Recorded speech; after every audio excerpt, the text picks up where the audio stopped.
Have you all ever interviewed the Allens? Terry Leaper? Yeah, that's old property. I know. We need to, and I hadn't even thought about that. You need to survey, have them draw it out because, again, cabins were pulled in from everywhere. Yeah. And a lot of those cabins were what we call sleeping cabins. They didn't have a bathroom. They had a wash house where you could take a bath in a bathroom or an outhouse.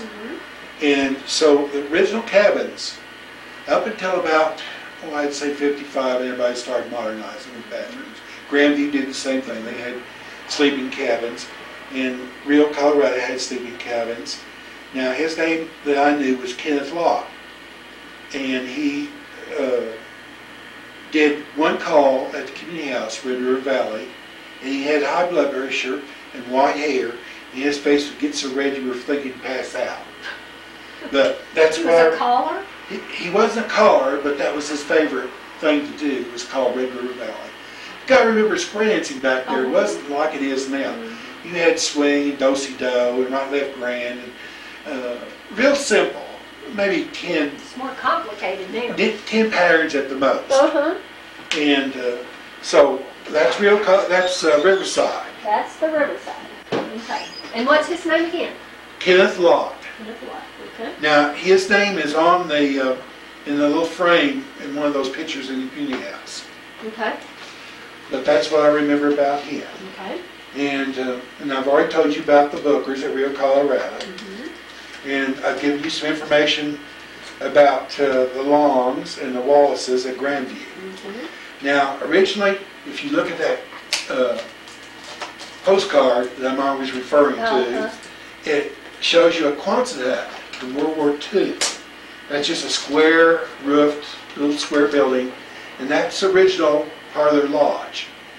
Then in the 60s, I think it is, or late 50s, they built on a bedroom, a bath, and a large kitchen over to the side of it on the south. Now that building is down there at River Bend, River Ranch. It's down the hole there, what I call a hole. Now that's what I remember about that. Now there's been 3 names on the trading post: Matheny, Dexter, and Williams. Now you're talking about what trading post? Francis's place. Oh, okay. I think it was Matheny was one of them. Of course, she was married once before, and Williams is her second marriage. Right. Okay, we've got... So Matheny first, Dexter.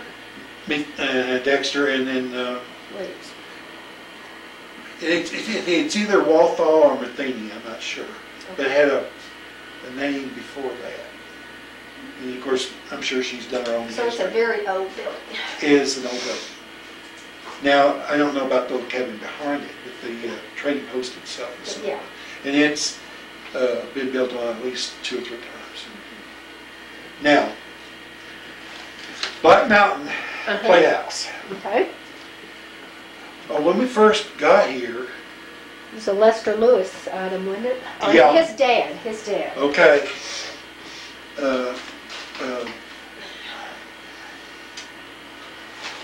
You know where Fred Rowe's house is up on the cliff? Is that where the Gills have their home? I don't know if it's Gill's now. It's up above their Black Mountain Playhouse. It's on that cliff. It is. Okay. It was Madden's. Then he had a family by the name of King, and then the Fishers ran it, I think. Now, Mr. Madden was old at that time, and the Kings were running it, and I think they bought out from him.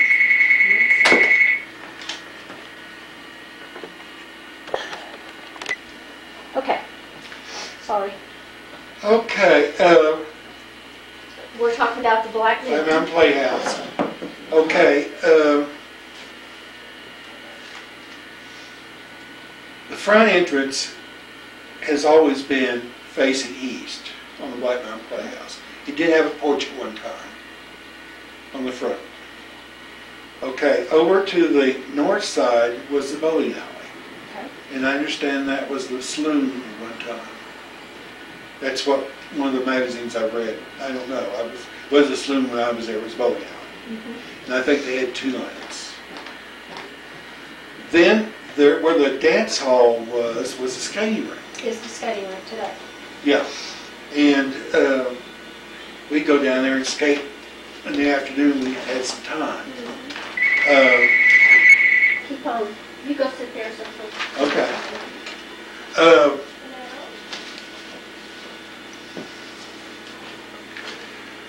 What is Fink's grocery store?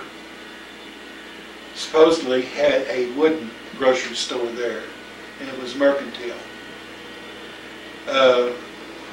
Horace Johnson had that grocery store, and T.D. Neal's father had the one in Eagle Nest, and his is T.D. Neal Mercantile over there. Mm-hmm. Now, we understood that Horace got in trouble with the state of New Mexico on licensing, so he went in partnership with T.D. Neal over in Eagle Nest to get his, where he could open the store. And that's how T.D. Neal inherits Horace Johnson's property when Horace Johnson dies. And that's how it's all broken up. The mercantile, I call it mercantile, but they show a picture here in the paper, and I don't know if that's the same thing or not, but it doesn't call it mercantile. And I don't know if that's the same store or if it's somewhere else. But it says Golden Treasure. So, right there. We always had heard it called the mercantile because he was in partnership with T.D. Neal over there in Eagle Nest, and they had the licensing for T.D. Neal. And see, that's the reason it didn't call mercantile. Now, I could be wrong on that. I'm telling Bob about, they show this store as being on Golden Treasure, as being where Fink's store is now. That was Horace Johnson. Horace Johnson's. Okay, it was. There were Fink's. The Fink's, the grocery store thing. Right. And I don't know when Fink did that. He did that in 4950 or what. But he built that two-story. But anyway, it says here, Red River Trading Company. But he was in, Horace Johnson was in partnership with T.D. Neal because he got in trouble with licensing with the people in the state of New Mexico. So I understood it was called the Mercantile because it was T.D. Neal Mercantile over there in Eagle Nest. So, you know. And I kind of heard something about, now that you're making me remember something, is they took T.D. Neal in as like he needed a family or something. Was that true, or is that something? I have no idea. I have no idea about that. But that's what I heard about the grocery store. And he had his own generator, so he could have frozen goods, you know, milk and things like that. And he ran a line from this store across the highway underground to the Evergreen store and to the Horace Johnson home. And that's the reason they had electricity. What was that building right where the wood shop was there? Wood shop. You know, right by the ditch there? You're talking about Sundance? Next to Sundance? Next to Sundance, yeah. Well, that originally was Glenn Calhoun's grocery Eric's store. Workshop. Yeah, Eric's. Well, that was originally Glenn Calhoun's grocery store. And then Kid had a workshop in there. Well, you did? I think. Something clicks in my mind. And across the street, of course, is Earl Romer's home. Yeah. Okay, so there's a little confusion on the grocery store. Now, Aunt Becky's, I'm looking at places from the past. Aunt Becky's cabin here is 1898, and it was covered with Virginia creeper. There is a window somewhere in this front and the door. It's just a one-room cabin. This is Virginia creeper that covered it over. And there is a little room within a room that was their storage for canned goods and stuff. It's just a one room. And when I was in there... Her cabin was one room. In 1898, the original. Okay. Now, there was a small shelf on one side, and it was covered with mason jars. And when Elsie J. Hope, her heir, came in to close that for Wild Oak Village. Yeah.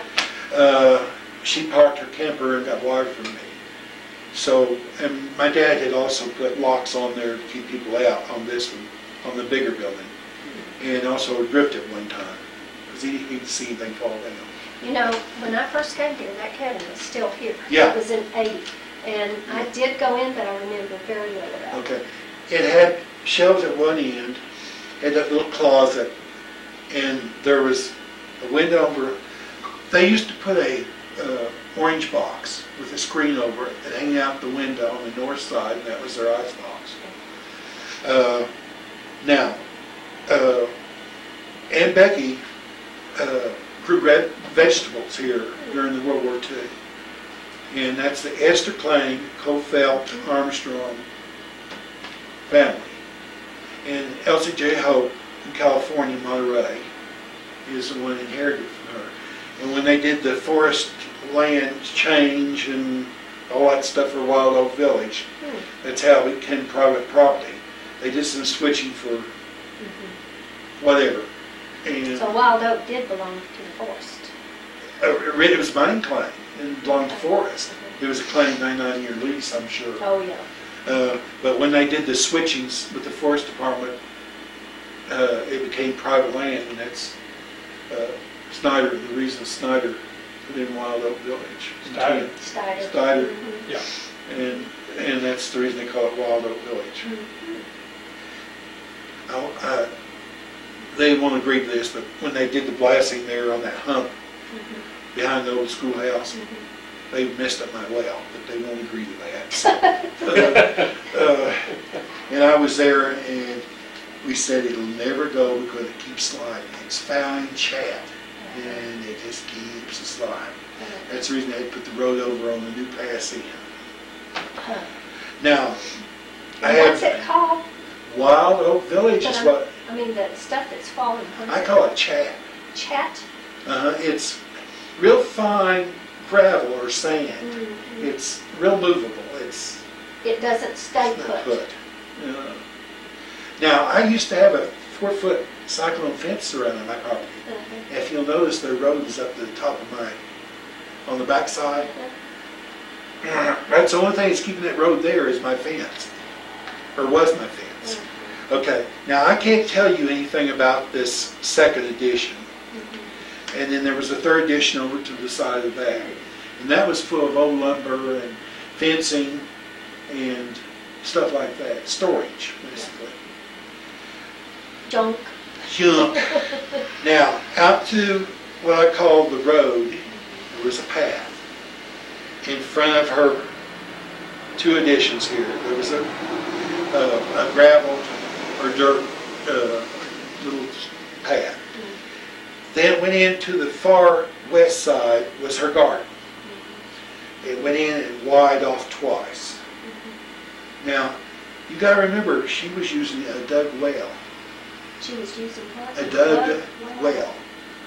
Now, on the Ed's place, there was a 16-foot dug well. It had water in it. But Dad didn't want any surface water with as much trouble as everybody has with septic tanks. So we went a well 99 feet. We had two of those, one at the Horace Johnson place and one on the back side of our Ed's place, where the Lancer trailer was. So your sister's trailer, and it was behind here. Yeah, it's in front of this. In front of that. Yes. Oh, okay. But on your property. But on This was not your property. no. Okay. No, Becky's was this is the Esser claim. Okay. And the Esser claim is that rock that stands up there that everybody used to take photographs from. I think Is it there's a still house. there? I think there's a house there now, but it was out rock. But anyway, her garden she did by hand. Of course, she raised things. We got a very short growing season over here. Yeah. But when we first came, we used to raid that in August. She had 3 clumps of rhubarb. And Mother used to make rhubarb preserves and rhubarb pies. So we did our little stinky too. But there was 3 clumps of rhubarb still left. There was a great big, tall blue spruce in front of that, and the well over to the side of it, east of it, there, where the little gravel walk was. Now, Aunt Becky was fenced like no one wanted them to use their outhouse. The reason for that is somebody had run barbed wire through the inside of their outhouse when they put up the fencing. That whole backside was fenced in with barbed wire. You know, 3 or 4 rows of barbed wire. Now, Ran it through? Through the outhouse. It was a one-holer, by the way. But it was an old-fashioned outhouse. But they'd run the barbed wire through it. Right through the middle of it. Why would they do that? I have no idea. Could you use it? It could have been a little bit on our property, and they wanted to be sure that they had their land. And you know how they used to territorial thing. Move them around every once in a while. Yeah. You had to. Yeah. So. You said she had a victory garden? Yeah, she had a victory garden, and as I said, we graded the 3 clumps. Now. Why was it called a victory garden? Oh, during World War II, you had your own garden. Oh. Most people did. We were city people, and we had a garden behind our garage. You'd raise lettuce and tomatoes and onions and things like that. Simple things, Salad beans, stuff. beans, Yeah, the beans. and potatoes. But Your way of helping the war. yeah, right. We had chickens. We didn't have rabbits or ducks, but that was another thing that you raised during World War II. You had coupons for meats and fats. You had coupons for flour. Women liked to buy flour. Remember 10-pound sacks where they get those gingham prints that made one blouse or one skirt. So I had dresses for those. yeah, okay. But anyway, that's got Aunt Becky, and that's got about the grocery store. Now, 3 Canyons, the only thing I know, and their name was Linsnick when we came in here. And that's where the Eisenhower is. Yeah, and that's also where Pat and Mary They took Lamb that. took that building and moved it over to All Seasons. Mhm. Okay, we covered Monte Vista about the burning, and 3 Canyons. We had a Christmas party. Wasn't there a big old tree there? Yeah, there was at one time. Lonesome Pine, and I think it was out in the parking lot. We took it down. Isn't that where the Red River Miner is? No, it was there's always been a cabin there. And across from that was the Crow's cabins. He had 2 of them, one he lived in and one he rented. Across from Red River Mining. Where On the Sense left, Mark is? on the left, Uh-huh, on the left. right. But his name was Crow. But that's where Sense Mark is, maybe? Is that what you're Yeah. saying? Mm-hmm. It could be. There could have been a little cabin in front of that Uh-huh. because you got to remember, they moved so much stuff in town, it's hard to tell I where know. anything is. Yeah. It seemed like everything in town. Grandview, when they sold off that property, they took cabins up to, what is it, Beaver, Bitter Creek? Is Bitter there- Creek Guest Ranch? Yeah, they took some up there. Okay. They took some to Pioneer. They took them all over town. You've got to remember, they had 20 some odd units. Originally, those by the Young House were what I call sleeping rooms without bathrooms. Where their lodge was, there was a house next to that was a bathhouse or a bathroom. And you could take your baths and the inside and the before those little cabins that didn't have facilities. Okay, the first 3 years, we rented out rooms in the Evergreen. We lived in one side, in the east side. After we tore the 2 rooms off, we lived in the east side. So we had 1 room there. And when we bought in 55, the Westerby House, or Miners Hospital, there was 4 rooms down there. So people forget, back then there wasn't as many motels. Well, there was Races in Raton. There was Races in Santa Fe. Taos was a tourist trap, as usual. And so people get here and didn't have reservations. They had to have someplace to stay, especially 4th of July or peak. We were only open Memorial through Labor Labor Day. That was our criteria for the 15 years, for the 14 years we had. Was Memorial through Labor Day. That's all there was, I know, that's what I heard. And no, there was more than that. They had a hunting season in here, and they also had fishermen that would come up. And, but basically, summer was their big season. And June was not, but July and August was always peak. Of course, school didn't start until after Labor Day, too. And now, I've covered everything in this magazine. Dolly Johnson. Dolly Johnson was one, when we first came here, there was only 3 phones. Yeah. And Dolly Johnson was one of them. She had what we call a pop and mom grocery store and 1 pump of gasoline. You went down there and made your phone call and got your car gassed. And I can't tell you what the company she had gas. It seems like it was Phillips, but I could be wrong on that. But it seems like it's Phillips. But it was one of those with a bubble on top, you know, remember? But anyway, Dolly Johnson. Now, Dolly Johnson had Pioneer and the little grocery store.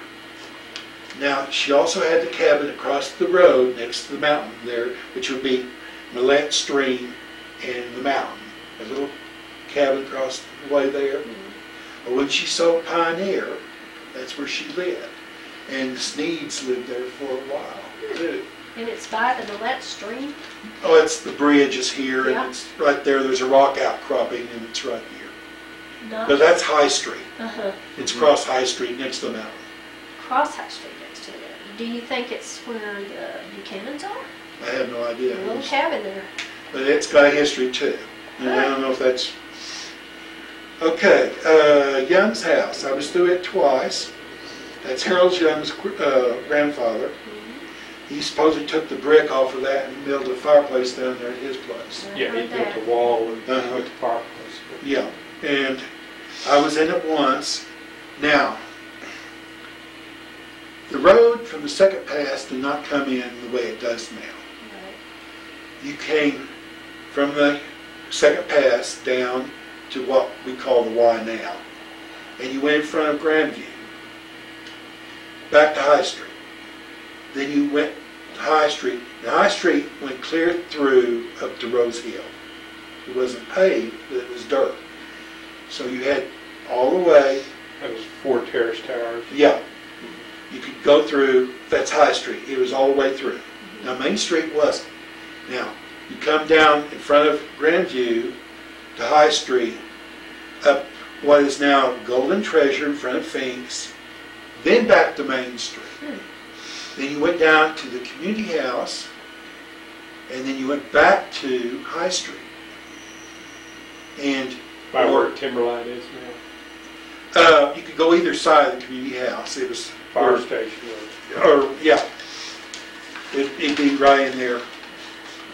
And a really old town. You'd have High Street, whatever that Timberline Street is, by the community house there. And then in front of Old Town. And you come out back to High Street. Now, against that, those two-story complexes, there's 2 of them against the mountain there on High Street.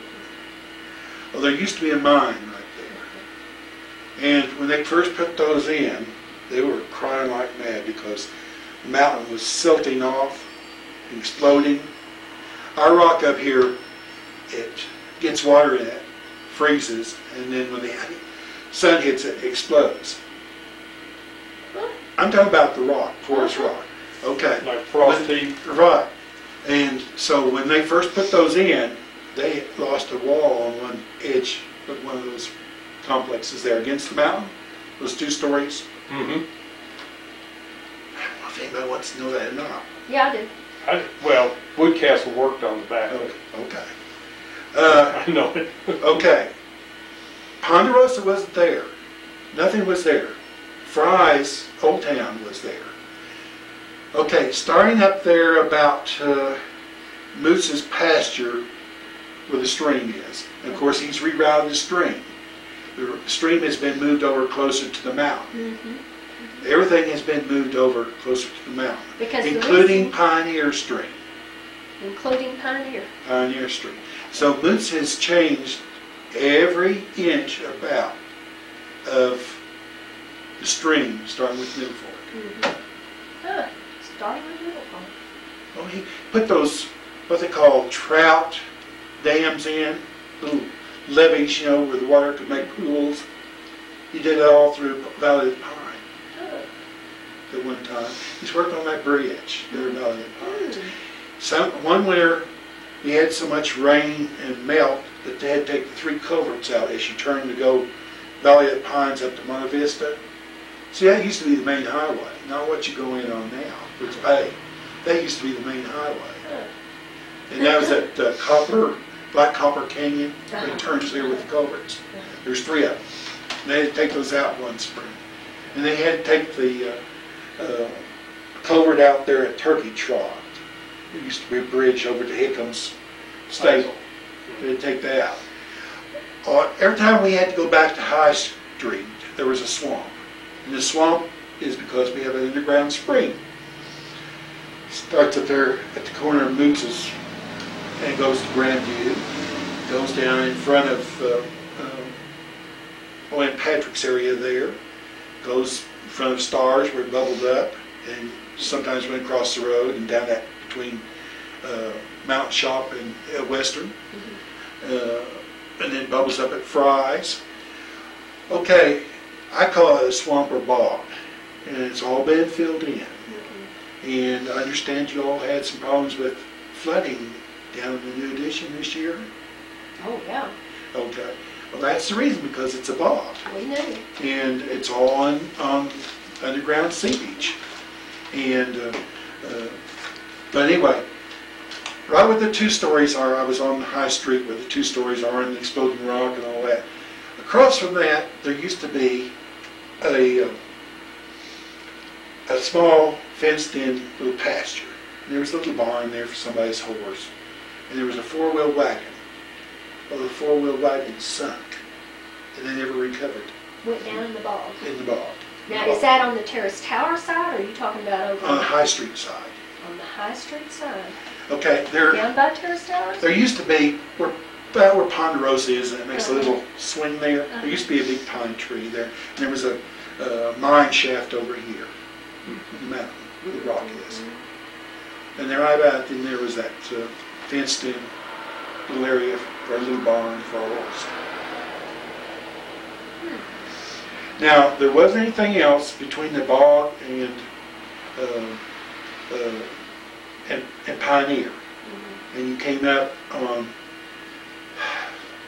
that street. Where the church, Catholic church? No. You came out to Millette Canyon. Okay.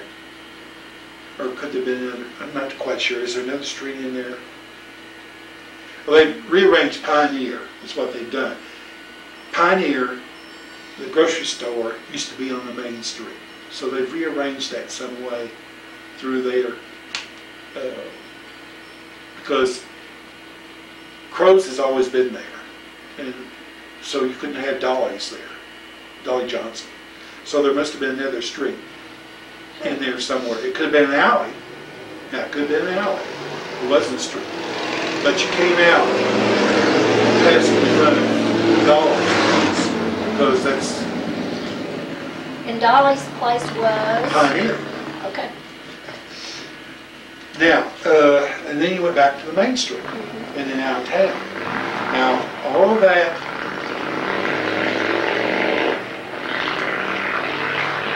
and then out was the way we used to have to do it, unless you stayed on High Street. And, of course, this is the second old pass. The first old pass was the mining road that went across Midnight area and through the area down Bitter Creek and all that. That was the first old pass up from Colorado. This is the second one. By the way, somebody stole your marker down there on the second pass. You had a little block, built-up stone with a bronze marker or a plaque. Somebody stole it. I don't know what kind of marker. Well, I told you the history.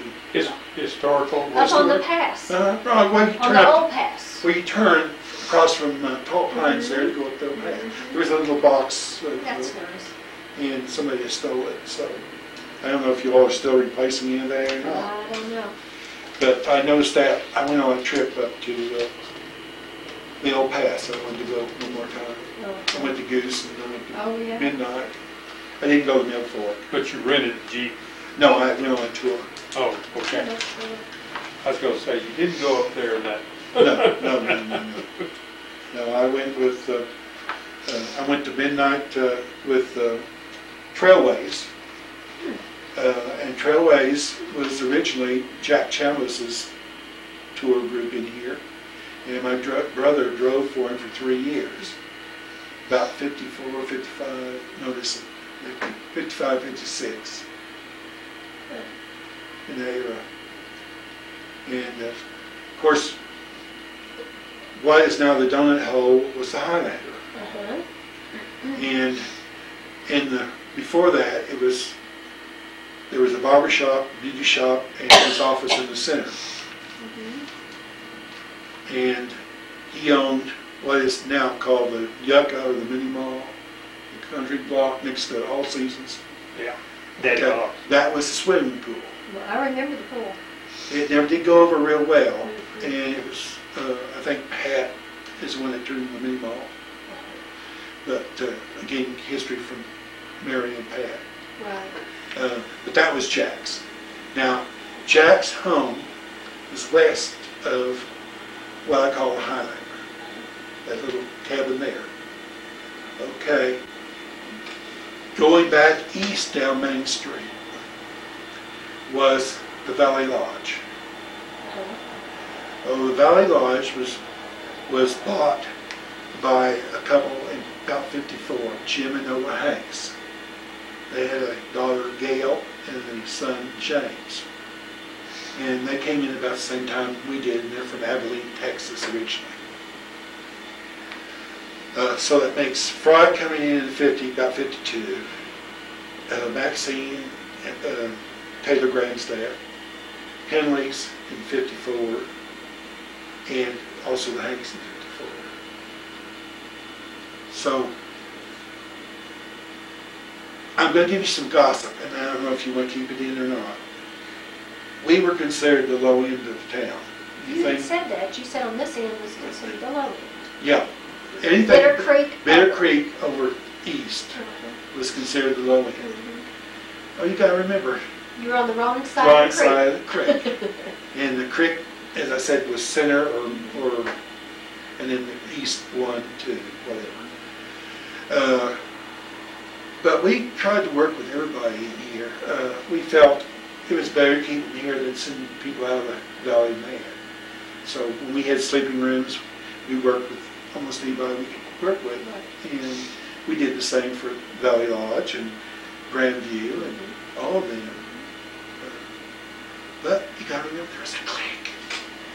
When did the Thunderbird Lodge come in? Okay, the Thunderbird is next door to the Valley Lodge. And Hold on just a minute. Get this out of here.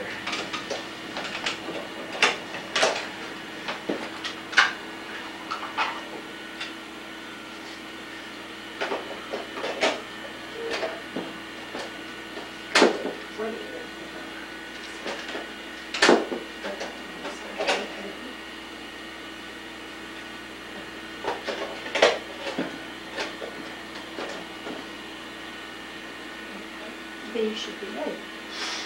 Okay. Now the Thunderbird. Okay, the Thunderbird. Bolton put in Alpine starting about early 50s, 1950. He started with his motel. He furnished it with a lot of his pints out of his secondhand stuff that he had no problem sitting. He built the theater. There was 2 little shops there on each side of the theater. He had the lodge behind, restaurant. Elsa Wendell had the Red Onion for many years. She stood smart.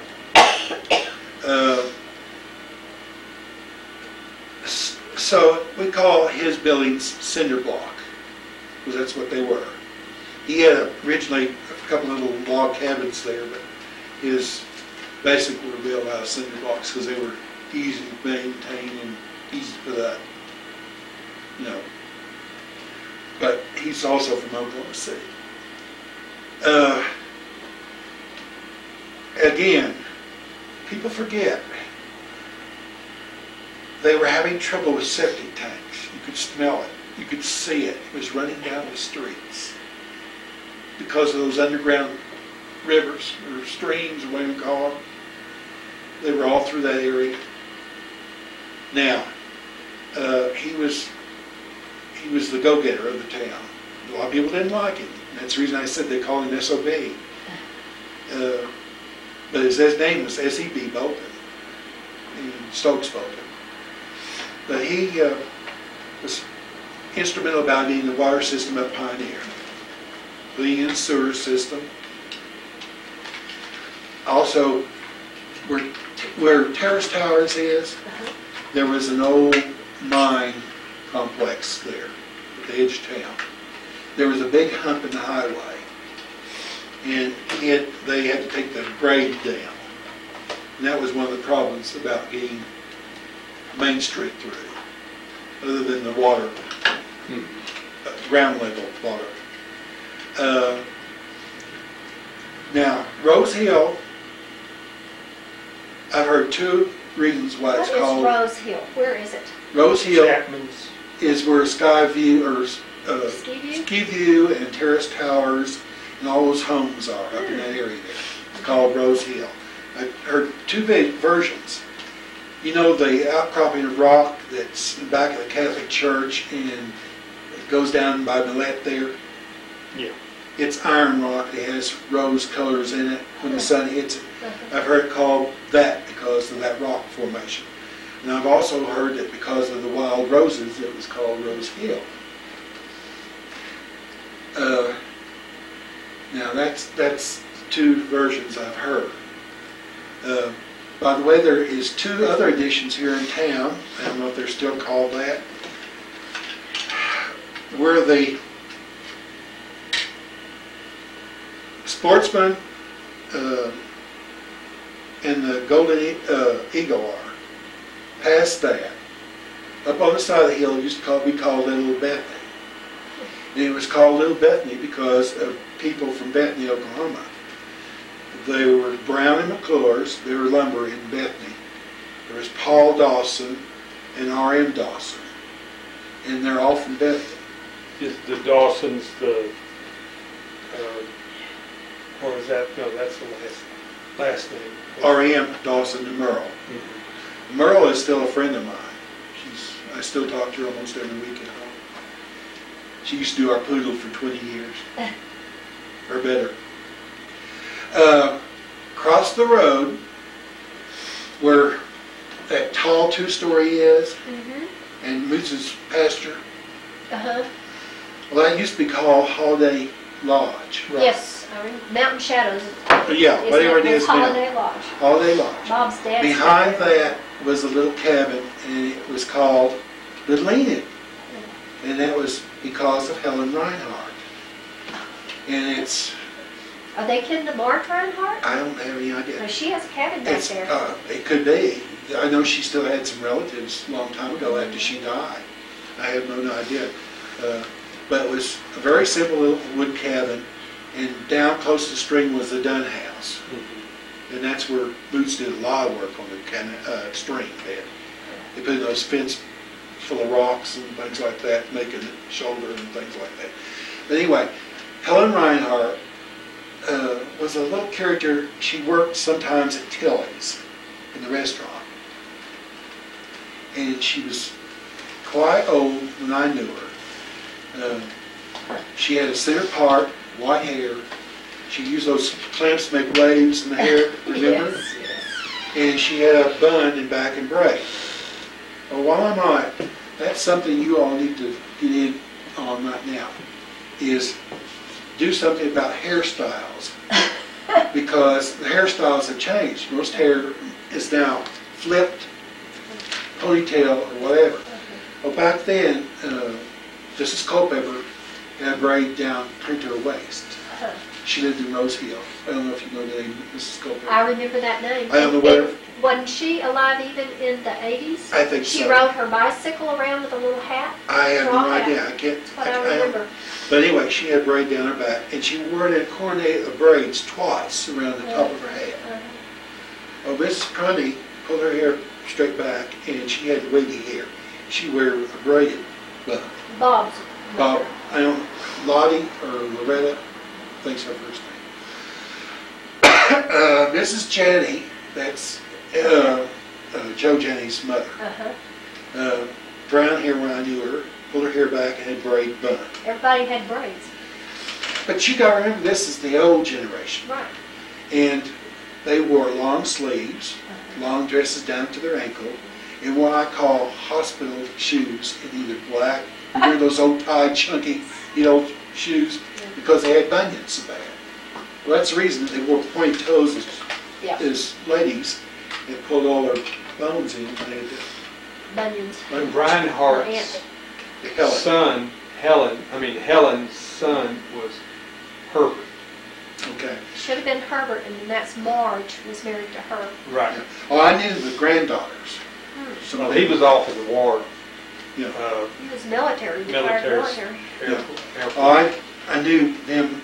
In fact, they came and saw me after Yeah. she died. Okay. Now the storage where the fire station, so that's the second fire station. That's the one on the back street. Down on High Street, that's the first one. That's what I figured. The one that are now is the second one. Right. If they had one earlier, I don't know about it. Okay. Okay, we've gone through. Oh, you want to know about Thunderbird? I got you some water, Gil. Thunderbird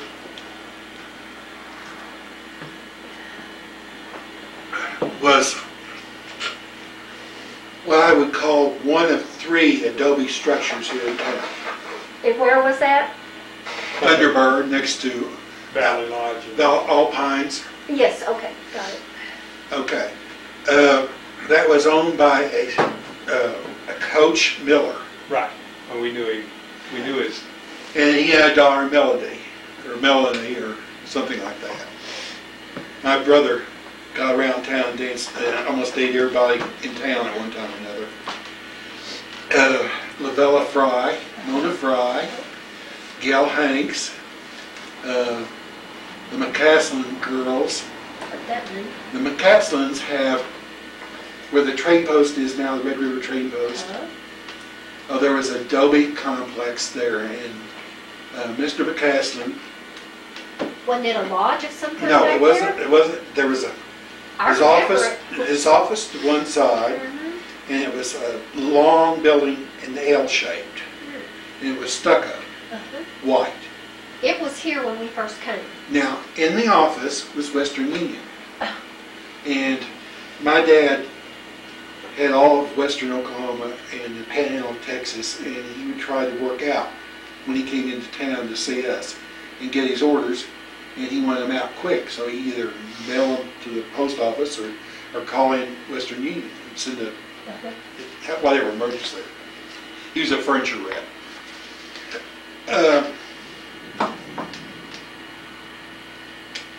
Oh, that's Navajo Lodge or motel. Yeah. And their name's McCaslin. They moved over to the A-frames on Rainbow Trout Lakes, the 2 little lakes.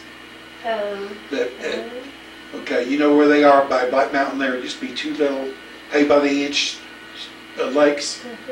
You paid so much an inch.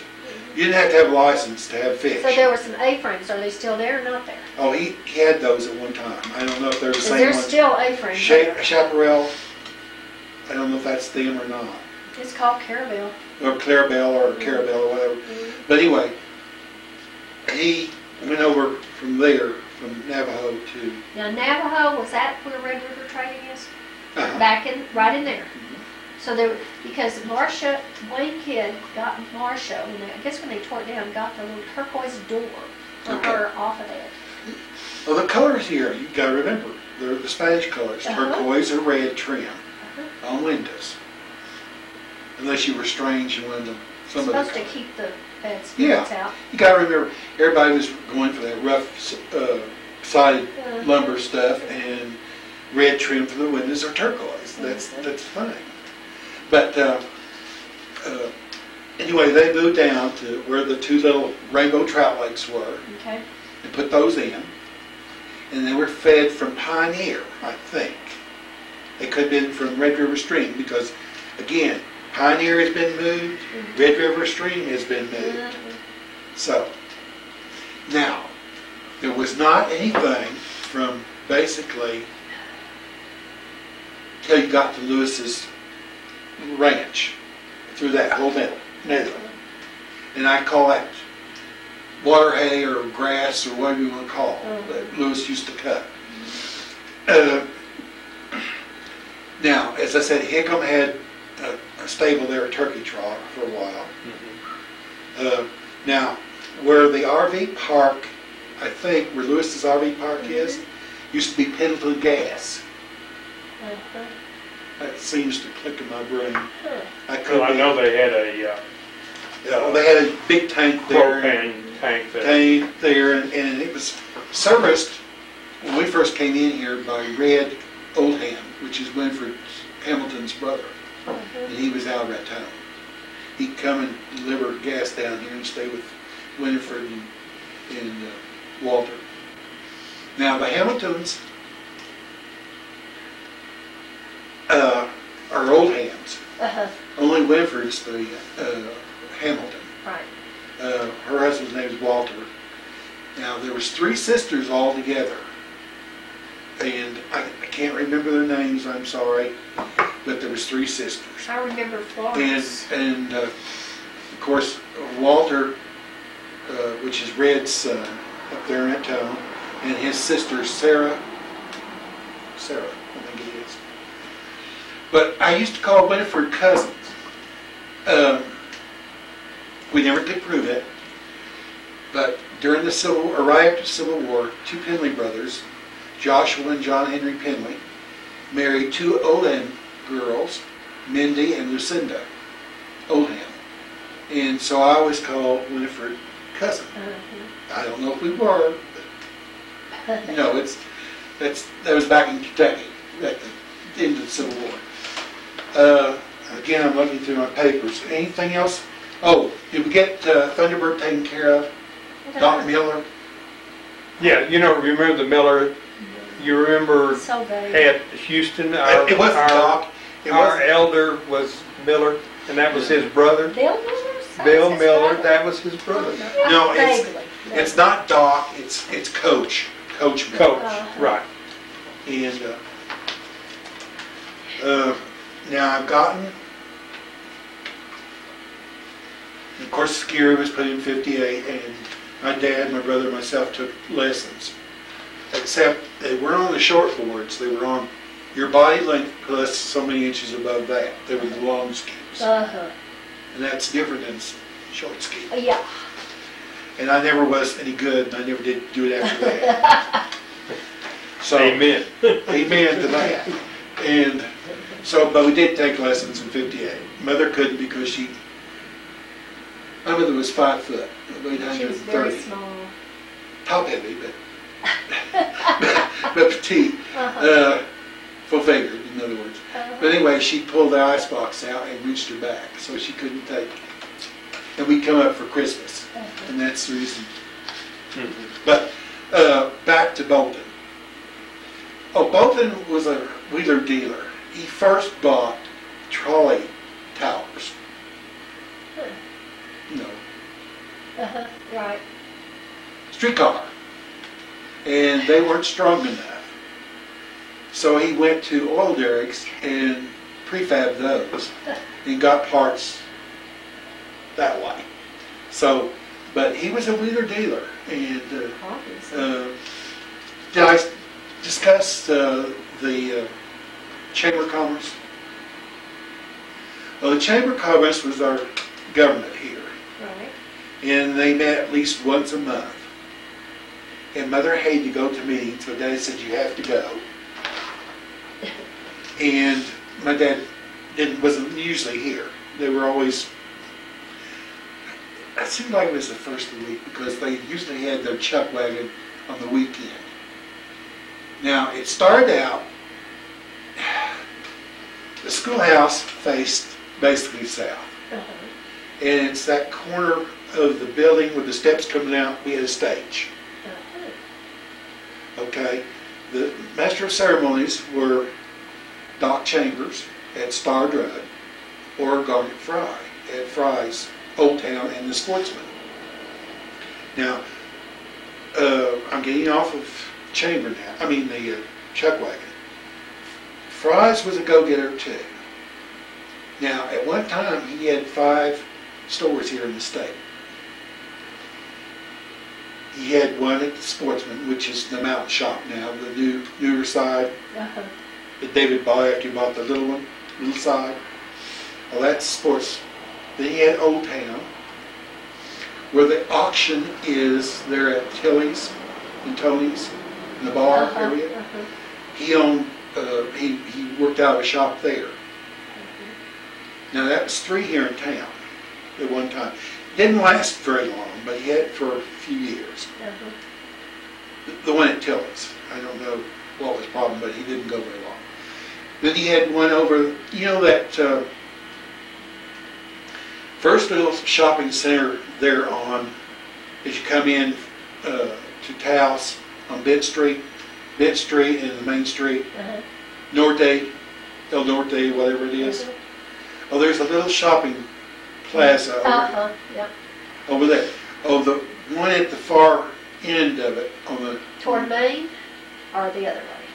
El Norte, at the end there, there's a little shop. It's what it is, an old house with a little L made on it. And the L was where he had his shop there in Taos.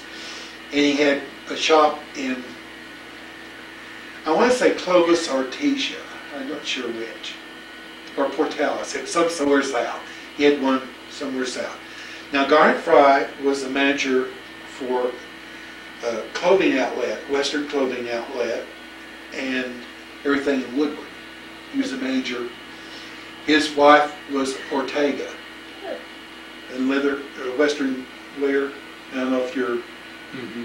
Her name was Thurleen Garnet Fry, and they had 2 children, Lavella Bowser, and also Mona. I don't know what Mona's married name is. I think she's been married twice. He had 2 daughters. My brother dated both of them. Now, Big Chief was Lester Lewis's. Right, we remember the Big Chief. It was a restaurant, and then it was Curio shop. It was a what shop? Curio. Curio. Junk shop, whatever you call it. Yep. But anyway, Stuff. and basically, that has got you through that end except for Rose Hill. Originally, on the front of Rose Hill, facing south, there were homes, were terrace towers and ski view. There were a whole lot of little homes in there. It was the upper level cabins in Mid River. But do you remember the Byers? Well, the Byers had behind ski view. That's one of the things. There's 2 cabins there. They were in partnership with somebody else. The Byers is related to Mrs. Woodward, I think. If I don't have my.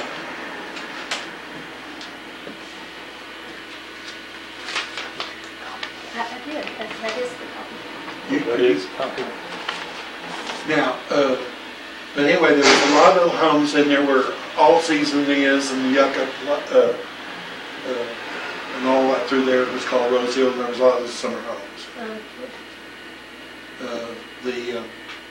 Some of the people like Ruth Yeager and those 5 people from the early community house started lived in that area. Now,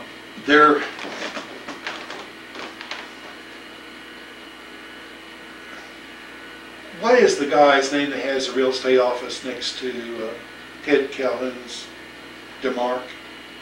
You're talking about Johnny Benson? Okay. Now, Johnny has left there. It's the Okay. Calhoun's now. Okay. Oh, Brunson's family had an RV as you turned to go out of town across from Terrace Towers. Huh. There was an RV park there On the right. on the right. Oh. No, yeah. No, it'd be south, on the south side, not the north side of the street. Okay. If you're going out through town, it'd be on the south side. So I didn't know if I should mention that or not. But Yeah, there was, that's fine. there was. Do you remember the couple that was in partnership with the Millers at Powder Puff? Yeah, I know their names, that's all. Okay, they had a cabin next to that RV park, and Eunice and Jack. Uh-huh.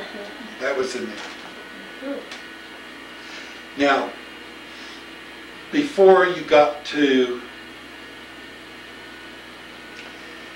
they built so much down in the gully, I don't know it all now.